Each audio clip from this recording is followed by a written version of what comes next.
St. Joseph Cathedral spent decades washed in beige, but now the walls are colorful and lifelike, and they're installing new marble on the floors. The bus tour pushed lawmakers past road closed signs so they could see the worst the water has done to both cities. Even though visitors are still coming, parts of the park are roped off. Don't prop the doors open on the ends, because then people who aren't authorized to get in the building might be able to.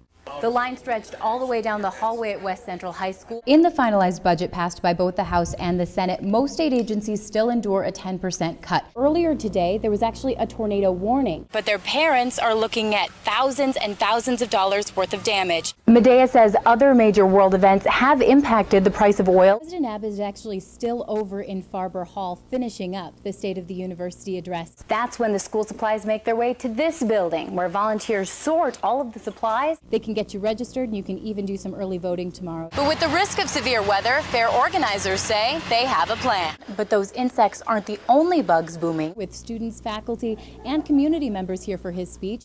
Fairway Drive homes nestle into the corner of Pierce Golf Course, but most of the houses stand empty as the Missouri River overtakes the green and invades. I mean, it's your home, and you just, what do you do?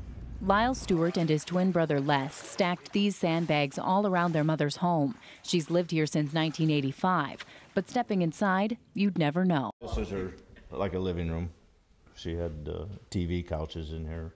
As they got word of imminent flooding, the Stewart brothers gutted the family home, leaving room after room empty, even ripping out the gas fireplace. My mom wasn't sure what to do, and then we said, Mom, we're moving you out, and we just started loading all of her stuff up and hauled it up to the conservation building, and it's in storage until it gets better. The brothers say the Army Corps of Engineers estimated the water would get about this high, so they sandbagged a little bit higher just in case. The Corps says it could be months before the water shrinks back and finally reveals a backyard, one without so much wildlife. Dozens of homeowners are in a holding pattern. Stewart's mother can do nothing but sit and wait. She told me she didn't want to hear any more about the house down there, but she's worried. She's just not showing it. The brothers say most homeowners in this neighborhood don't have flood insurance because they built to an elevation that the water wasn't supposed to touch. At the time a lot of these houses were put in there, they weren't worried so much about flooding because the dams are put in to control the flooding. But nature has its way too, so. Property owners all along the Missouri face unprecedented destruction, but the Stewarts say they're not about to let the water win. The mighty Missouri. Part of history. We just got to deal with it. Kind of like when you're a kid, you fell down, you got back up. Just got to keep getting back up. Pretty soon you can go. But pretty soon could be a long time as the Corps keeps record levels surging down the river all summer long. For South Dakota Public Broadcasting, I'm Kealey Bultena in Pierre.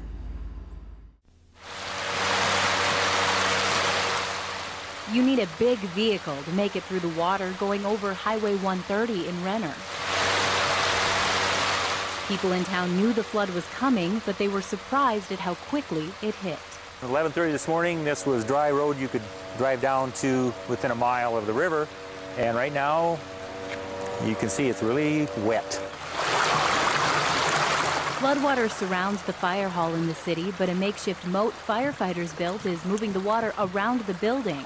A single pump is managing to keep the fire hall dry, but all of the equipment inside had to be moved to higher ground. The last time this happened was in 1997, but in some ways, this flood is worse. We've never had water come from the west and stop. Basically, it's coming from the east and heading west, so this, with all the crops in the field, has really changed the flow of the water. Changed the flow and made it faster. Our photographer waded all the way to Monarch Steakhouse, but the current was too strong to go any farther.